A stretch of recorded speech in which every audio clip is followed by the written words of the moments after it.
Assalamualaikum warahmatullahi wabarakatuh.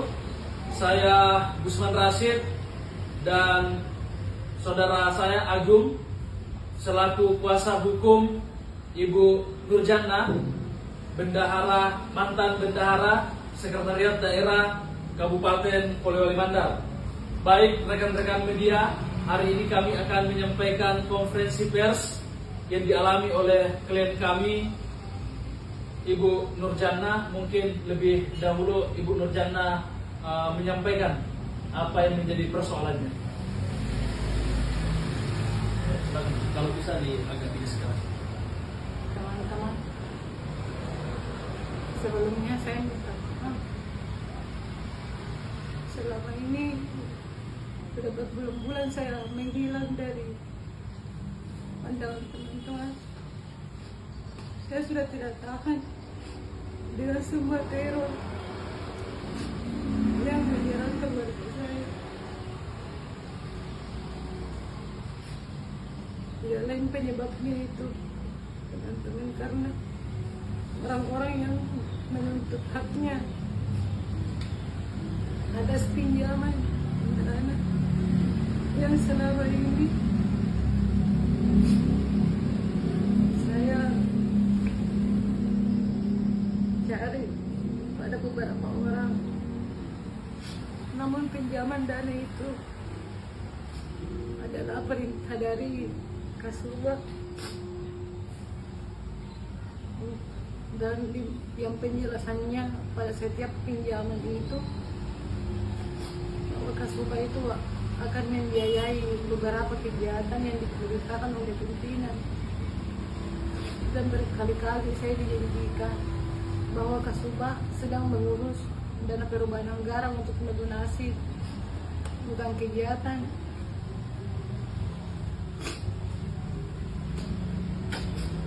Tapi sampai sekarang ternyata belum ada realisasinya, dan sudah beberapa bulan ini sejak tahun 2024 sekitar bulan Mei saya mulai mendapatkan teror itu semua dari pemilik dana. Bahkan ada sebagian dari mereka yang tahu bahwa di zaman itu saya diperintahkan oleh Kasubag untuk atas pernyataan Kasubag untuk membiayai kegiatan. Namun mereka sudah tidak mau tahu soal itu. Yang mereka mau tahu bahwa yang meminjam itu dana, dan itu saya yang datang kepada mereka. Padahal mereka tahu kalau itu perintahnya dari Pak Kasubag menurut keterangan Pak Kasubag untuk kegiatan Pemda. Jadi saya sudah tidak tahan, teman-teman, makanya saya menghadap kepada Bapak Gusman agar dibantu bagaimana penyelesaiannya saya dan anak-anak saya dan suami saya bisa melanjutkan hidup.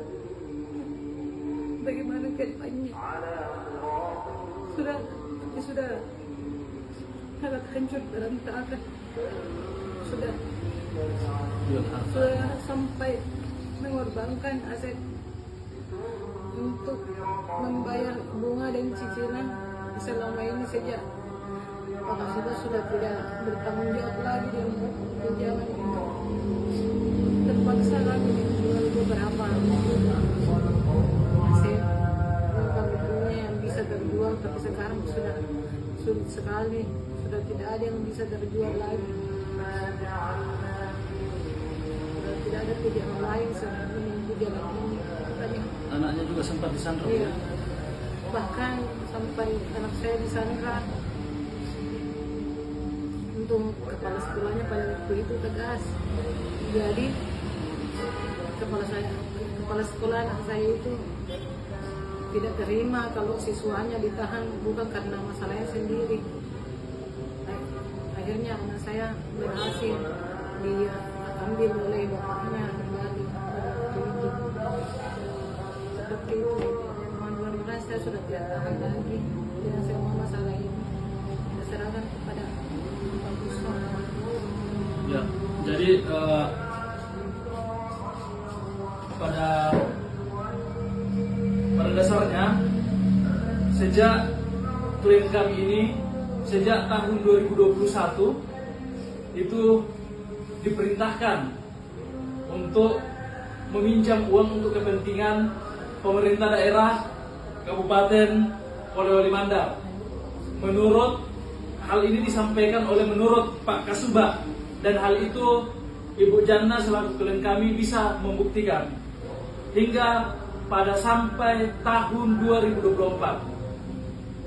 Dari rangkaian pinjaman yang dilakukan oleh Ibu Nur Janna pada saat itu sebagai bendahara sekretariat daerah, hingga total pinjaman sampai saat ini itu sekitar 6 miliar sekian-sekian. Di tahun 2024 sendiri, itu terkhusus di tahun 2024, pinjaman yang dilakukan oleh Ibu Nur Janna ini itu sampai 351 juta sekian-sekian. Dan hal ini diperintahkan oleh Pak Kasubag, yang katanya ini menurut khusus di tahun 2024 ini katanya menurut dan kepentingan pejabat Bupati Kabupaten Polewali Mandar. Atas rangkaian dalil-dalil yang disampaikan oleh Ibu Nur Janna kepada kami sebagai penerima kuasa, tentu kami akan melakukan langkah-langkah hukum. Ini juga sekalian menjadi somasi terbuka kepada pemerintah Kabupaten Polewali Mandar untuk ikut serta bertanggung jawab atas apa yang